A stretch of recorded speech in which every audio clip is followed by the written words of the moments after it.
Good afternoon, ladies and gentlemen, Century farmers and guests. Still got a little feedback going here. If y'all will come ahead and make yourselves comfortable. And in case you haven't figured it out, the theme of the fair this year is Barnyard Mardi Gras. So help yourself to some beads. So get into the spirit of things and get your beads on. And we have the Queen of the Mardi Gras right back here, right at the table back here, where we have programs and coloring books for some of our younger farmers.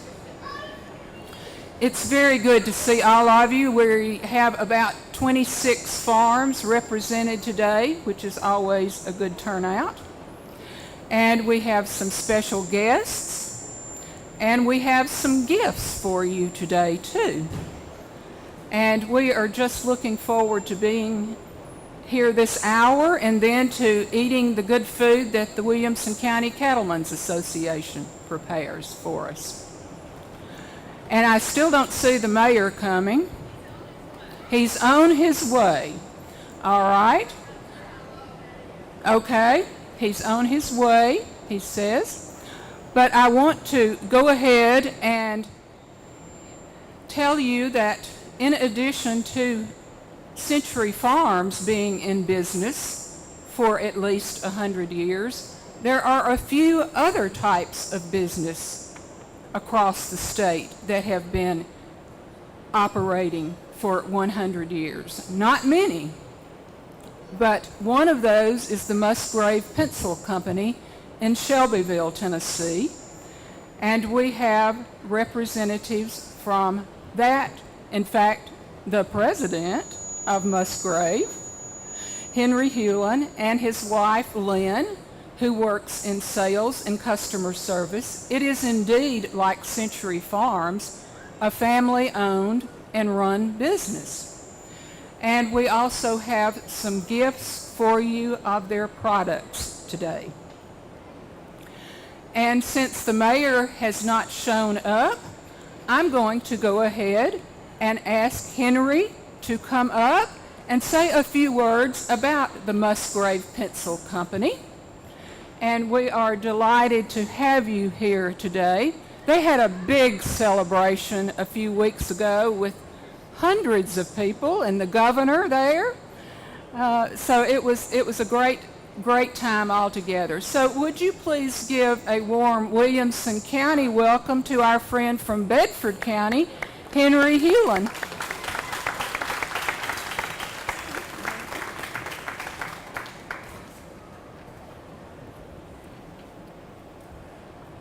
Kanita, thank you very much.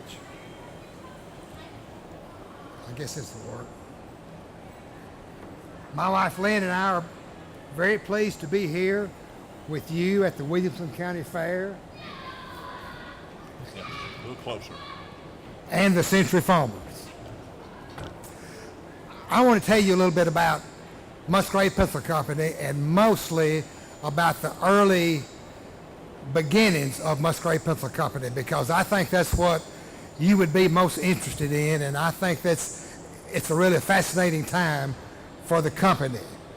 Musgrave Pencil Company, we have just celebrated our 100th anniversary. And what a day we had with almost 500 guests, with Governor Haslam and our state representatives present.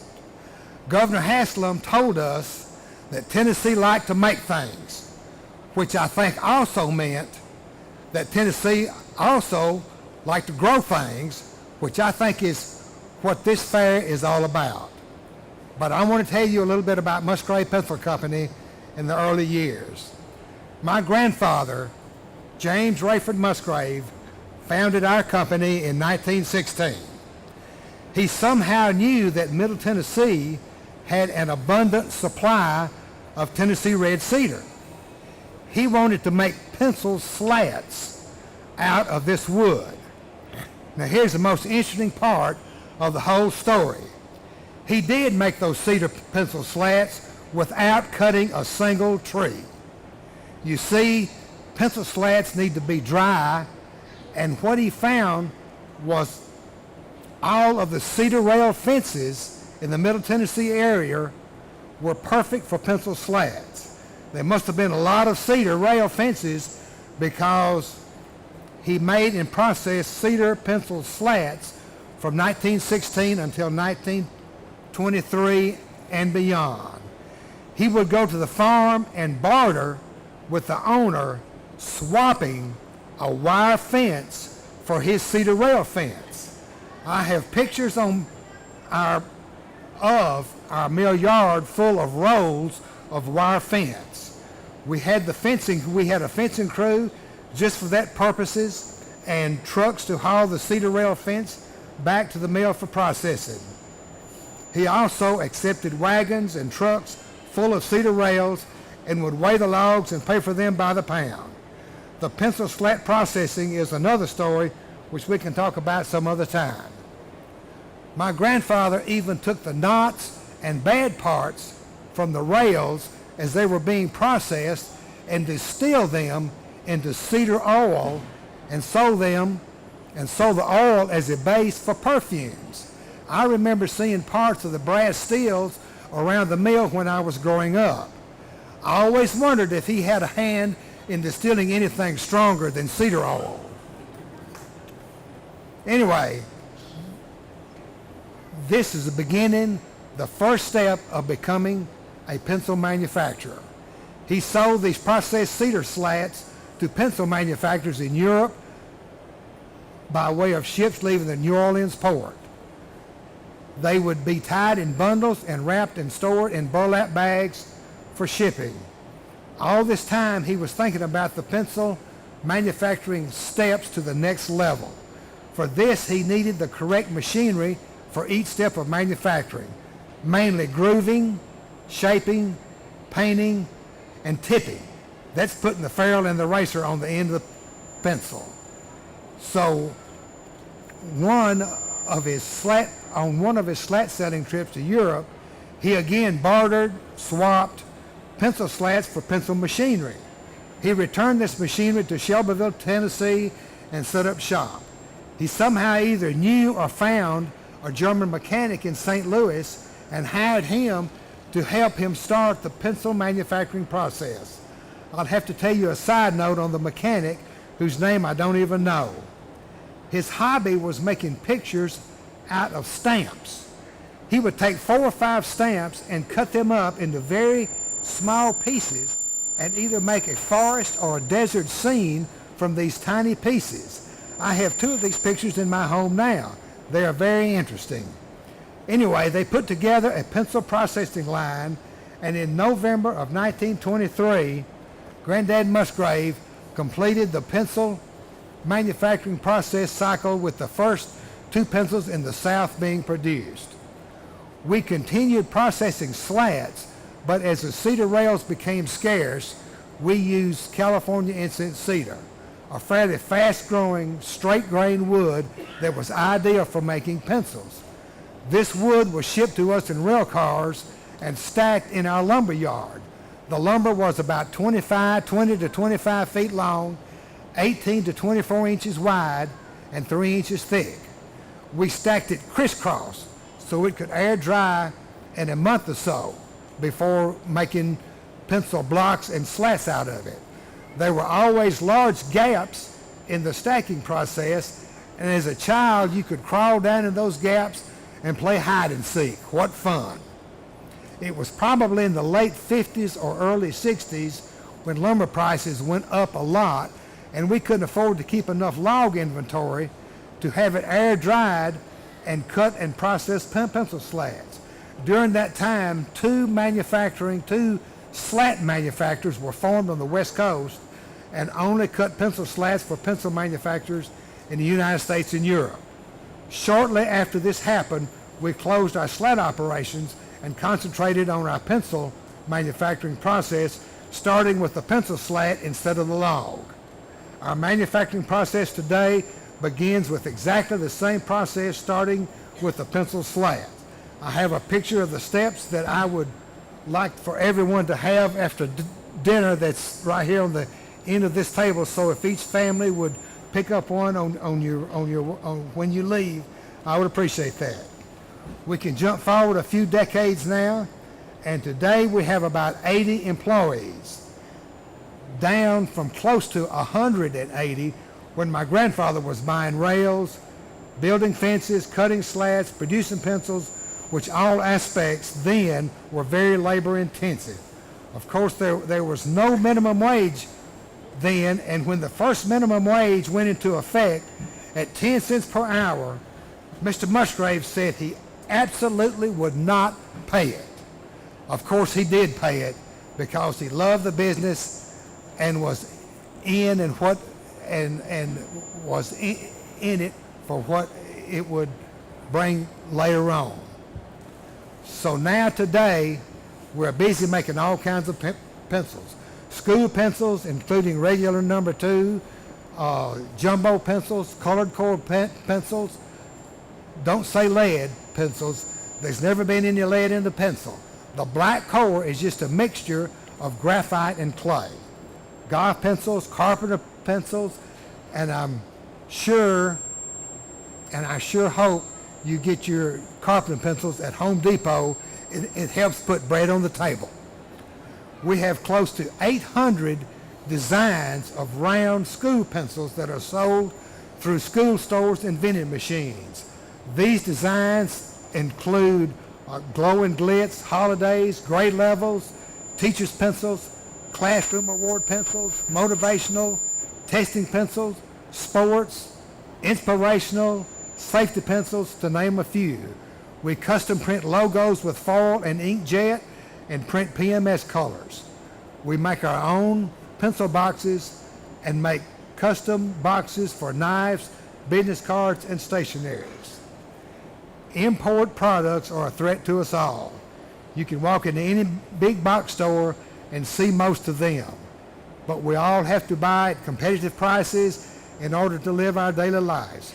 We all have wonderful Tennessee products, whether you make them, grow them, or raise them. Keep up the good work, and please use your wood pencil for a little while, give it to your neighbor, and go out and buy another one. Just be sure it's made in the United States. Thank you for listening. I hope to have another 100th anniversary. I have some 100th anniversary pencil boxes here for each Century Farm family, and please pick up those on your way as you leave tonight. Thank you very much.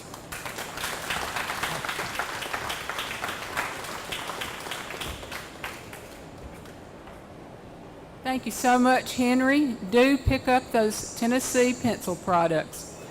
He's here, he's there, he's everywhere.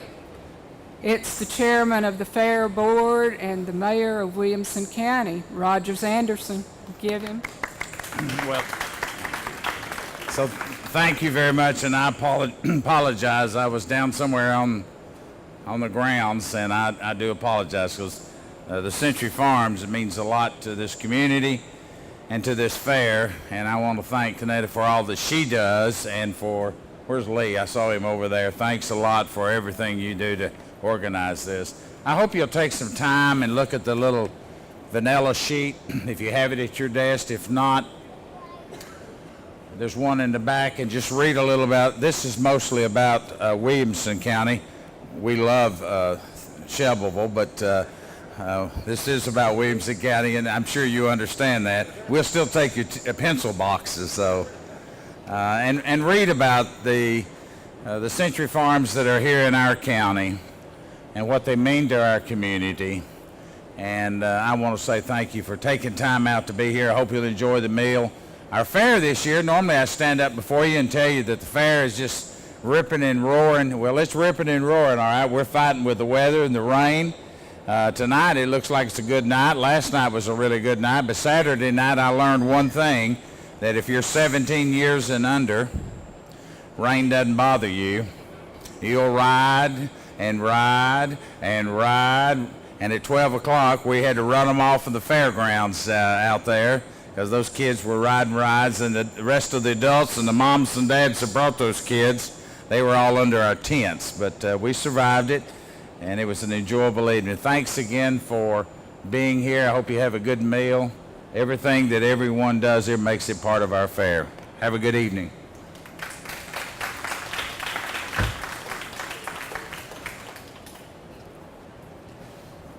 Thanks so much, Rogers. We appreciate it. He is such a busy man and does so much to keep this fair online all year, and all of the volunteers that are involved in it. It's hard to believe that the Century Farm program is 40 years old now. It began as a project, you may remember, of the Tennessee Department of Agriculture, and the first group were certified in 1976. But what I would like to do today is to give a shout out to those farms that came in 1976 that are still Century Farms today. Now, some of you may recall that a book came out in 1986, published by the Department of Agriculture and the Center for Historic Preservation, called Tennessee Agriculture, A Century Farm's Perspective. Do any of y'all have this book? Yeah, a few. Yes. Well, it's kind of a collector's item now. You may run across one on eBay for a tidy sum. But they're in all of the county libraries, so if you've never seen one, you may want to take a look at one. There's not any more of them. There's never going to be any more of them. At that time, there were about 700 farms in this book. Now there are almost 1,600 Century Farms across the state, and every county is represented. That wasn't the case in 1976. But of the, I believe it was 27 farms in Williamson County, there are still 13 that were in this book and that came in that first wave. And this being kind of a year for anniversaries, I thought we would just lift those 13 farms up so you will know that they have been certified Century Farms since the beginning and that they are in this book. And some of the folks are not here today, I know, but Creekside is one of those farms. There's a picture of Creekside on the posters. If you haven't looked at the posters, do so. Some of you may find yourselves or some of your family back there and you didn't know that. So take a look at them. But Creekside was an 1866 property, and if you're going or coming in to Franklin on Highway 31, it's that splendid brick house on your left just a mile north of Franklin. A very impressive landmark, Creekside. Bluegrass Farm, have the bonds made it today? Yes, they are. Bluegrass Farm, 1825. The owners in 1986 were Charles and Carol Bond and Dan and Phyllis Bond. Charles and Carol continue to own this farm. Phyllis and Dan own another one, by the way. And in the write-up in 1984, it mentioned that Charles and Dan received a certificate for the farm from the American Polled Hereford Association for 64 years of continual breeding of polled Hereford cattle. Do y'all remember that certificate? You still have it? That's right. Are you still doing polled Herefords? Didn't think so. But 64 years is quite a run, isn't it? Quite a run. Okay. The Cannon Farm was also one of those farms, an 1842 farm, and I don't believe that Marguerite and Edgar could be with us today. Did Alan and Cindy Gentry they did make it in. Well, of course, you know that Pleasant View, your mother, Alan, was one of those first ones to say, I want my farm to be a Century Farm. And Mr. and Ms. James Cannon Gentry were the owners in 1976. She was the great-granddaughter of the founders.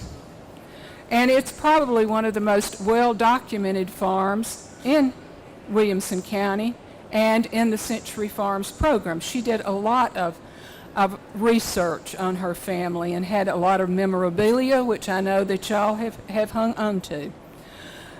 What she said in her application was that Alan Gentry works the farm. Have you gotten over that yet, Alan? Working the farm? No. Alan and his wife Cindy, as you know, have made their home there, raised their families, and it's one of the first examples of combining agritourism and traditional farming. The Green Brothers Dairy was another one of those 1976 farms. I don't believe Janice is with us today, but it was one that was founded by a Revolutionary War veteran. And they have a log cabin and 2 log barns and a smokehouse that date from the very early 1800s. Now, I know the Herberts are here. Woodland View Farm, 1820, was another one of those first farms that came in to the program. Richard Herbert came from England, according to the application, and established a farm in 1820. It's been a diverse farm, and it still is. And George Herbert was the owner in 1986 when the book was done. And Bob and Tom Herbert are the current generation owners, and we're glad to see y'all here today. Maplewood Farm, John Lee couldn't be here today, but that is another very early 1810 farm down on the Murray County line, and it is listed on the National Register of Historic Places, and the Lee family has continued to occupy the house there ever since it was established. Woodland Farm is, Mr. Kenny is here. Yes, the Moran family survived the Civil War intact. Anne Moran wrote that by hard work and self-denial, the Morans saved the farm through the Depression and even kept their children in school. In 1986, Paul Kenny was working the farm, and John Kenny continues to work the farm today. Beach Hill Farm, one of what we call a pioneer century farm because it was established in or before 1796 when Tennessee became a state.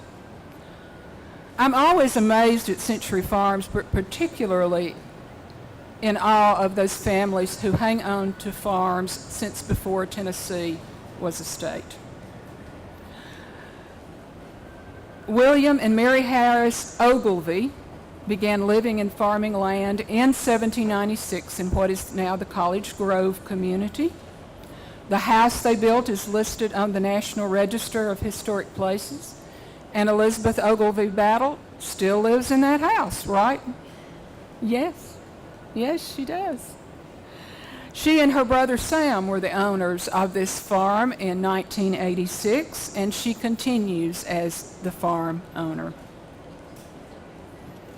Maple Crest Stock Farm.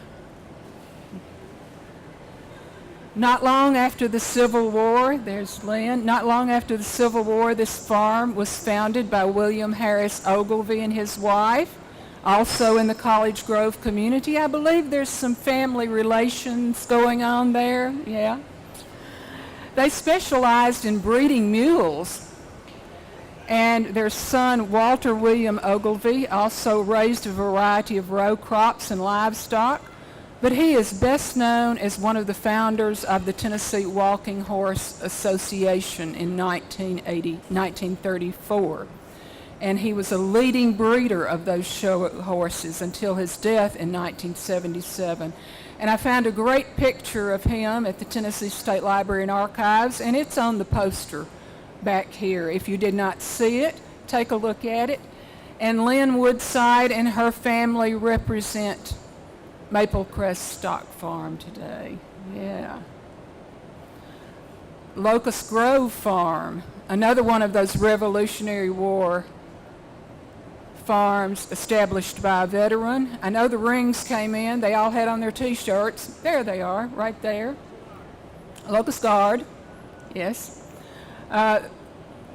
It was founded in 1800, or maybe 1800. Yeah, that's what's on your T-shirt, so I'm right. Good. Okay. The 20th century owners were very progressive, introducing new crops and techniques and technology. In 1986, the owner was Emma May Ring and her nephew Robert Ring, both descended from the founding couple. And Robert Ring and his family are here today. Glad to see you. Valley View Farm, Sharon and Carrie, did they make it today? Don't believe they did, but it's an 1827 farm. And they have an original log dwelling that's within a part of the house that they still live in. And the next one, 1830, is the German farm. And I know that the Williams came in, and I don't see them, but I know they're here. Right in front of me. Right in front of me. Yes. It was founded by Zacchaeus German and his wife Emmeline McEwen. And if you think of those two names, German and McEwen, there are place names, there are roads, there are a lot of reminders, not only of that family, but also of a lot of these early settling families today. The farm produced a variety of crops and livestock. In 1986, the farm was owned by Mr. and Mrs. O.F. Williams and John Williams, great-grandsons of the founding couple. And Mr. Williams, Mr. John Williams, and his son John are here today. So we're just carrying right on, folks. Give these people who were amongst the original certified century farms a big hand. Just wonderful.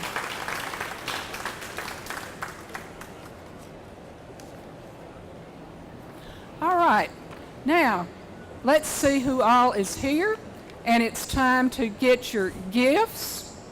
And as I call the farm name, Noah here is going to give you not only one of the 100-year sets of pencils from the, thank you so much, lovely, that Henry has brought today, but also your fair and the Tennessee Department of Agriculture have made it possible for us to pick a Tennessee product and go to Shelbyville and have some custom pencils done for the Williamson County Century farmers. And we are very pleased to let you have those today. So as I call the farm name, if some representative from the farm will come up and get your sets of pencils.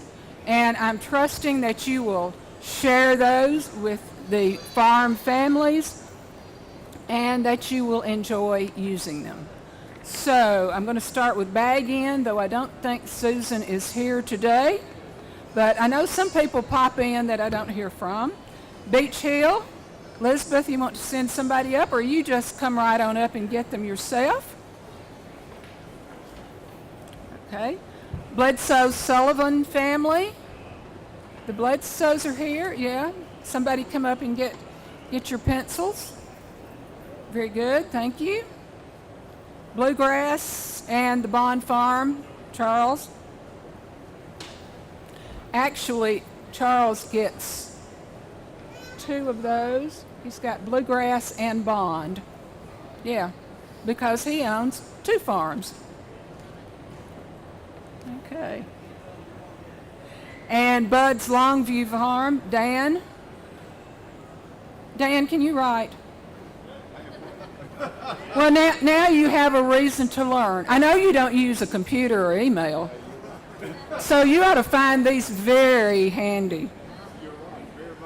Absolutely. The Cannon Farm, Cedar Creek, Diane, Marlin.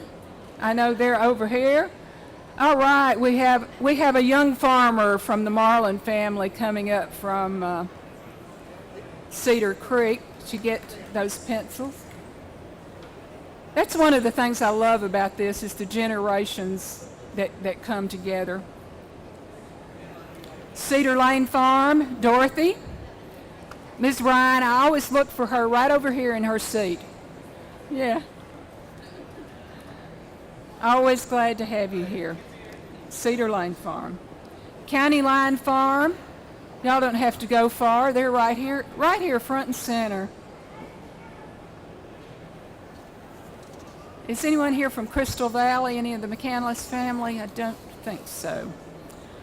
The Gentry Farm in Nolensville, Charles and company. Yes, great.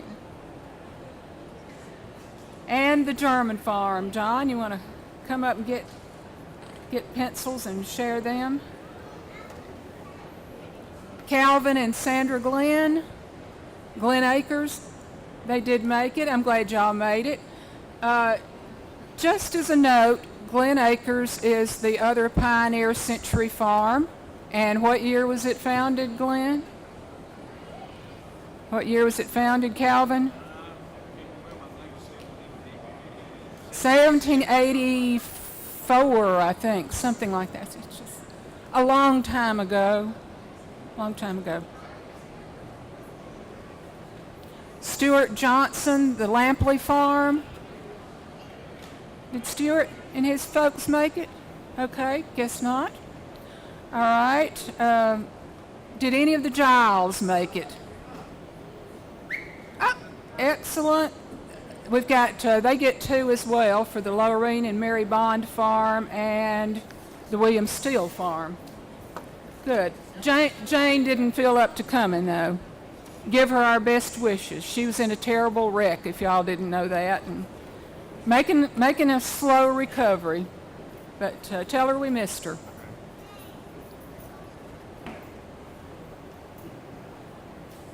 Let's see where I am. The Luster Farm. Tony, I believe, is here. Tony, you want to send somebody down? Oh, your daughter, okay.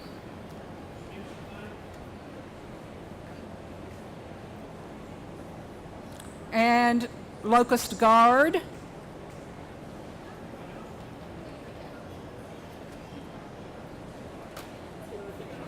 Maple Crest Stock Farm.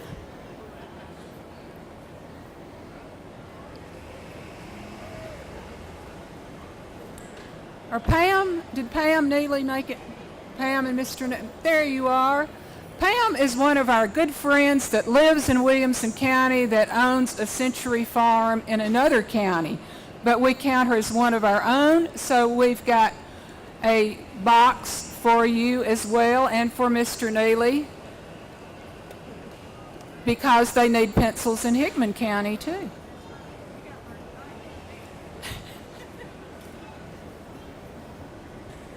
And the Nichols Farm, yeah, the Nichols family. Are y'all still running a dairy? Well, you know, it's probably the oldest running dairy farm in Williamson County, to the best of my knowledge.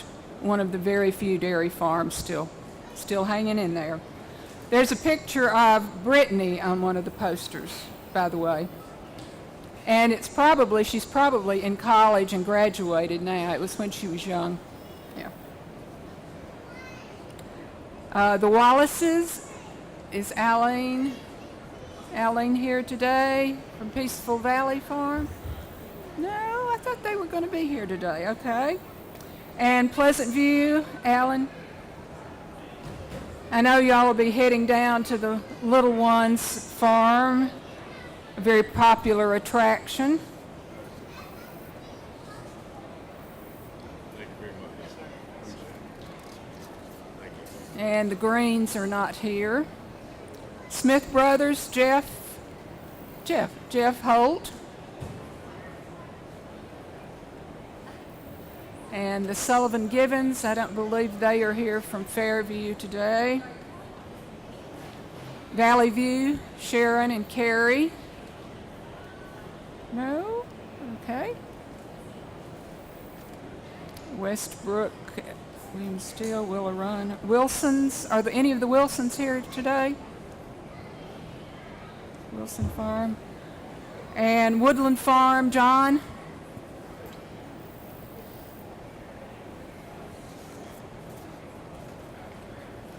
And Woodland View. 3 of the Moran sisters are still living. One's 101, one's 100, one's 97.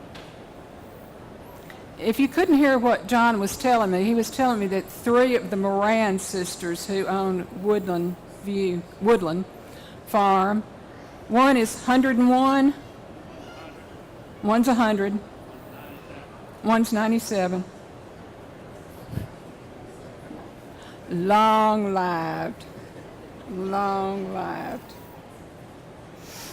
Yes. All right. Well, that takes care of our roll call, which always is good, so we know who's here, who's made it another year. Someone said, well, aren't you bringing any new Century Farms in this year? And I said, no, not this year. We know there are some, but they did not do their applications like y'all have done, so maybe next year. But as far as I'm concerned, it's a celebration each year that you are able to maintain that farm and keep it in your family another year. So that is a great celebration. So thank you all so much.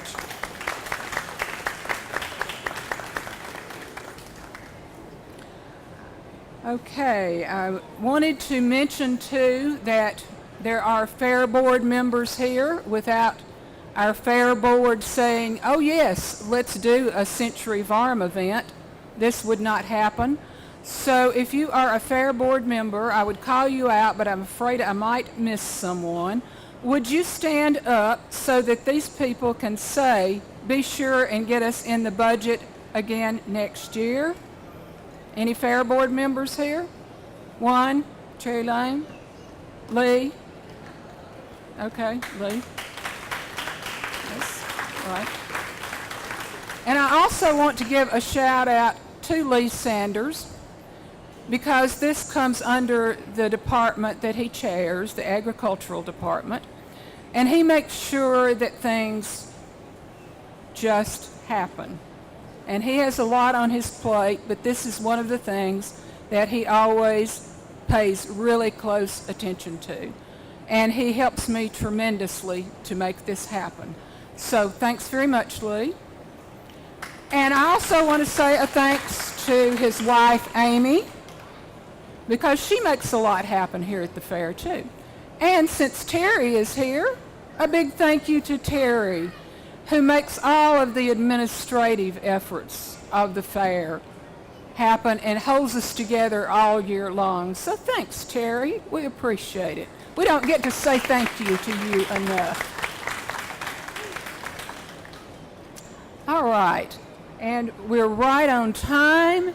And we're going to move to our Thanksgiving, and Fair Board member Cherry Lane Darkin is going to come and give a special prayer for farmers.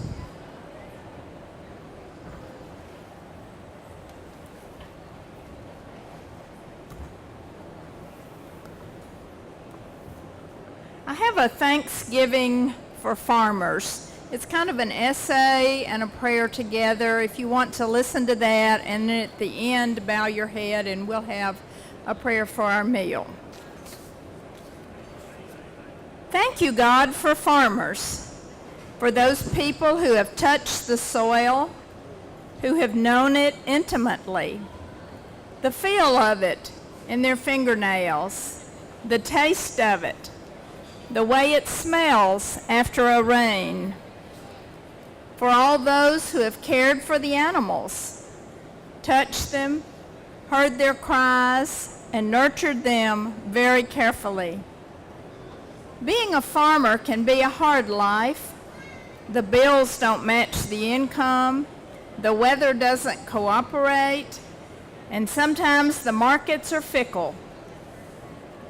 Be with our farmers, O Lord, and particularly farm families, in hard times as well as in good times. Help us to create a society where farmers are respected and compensated for their work fairly. Help us to personally be thankful for their work that sustains us in the very most basic way possible. We pray for farmers in communities around the world where the rain did not come, or the rain came too hard, or maybe just too late. For those whose soil is depleted or who cannot afford the cost of machinery and production. So many in our world are hungry today because of a poor or non-existent harvest, or perhaps because war interfered with the harvest. Open the hearts of our world and open our hearts to be generous to share the bounty that we have. All of our farming relies on the good earth, so we pray for our earth today also. Guide our governments to make wise decisions regarding our earth. Open their eyes to the long-term health of our soil,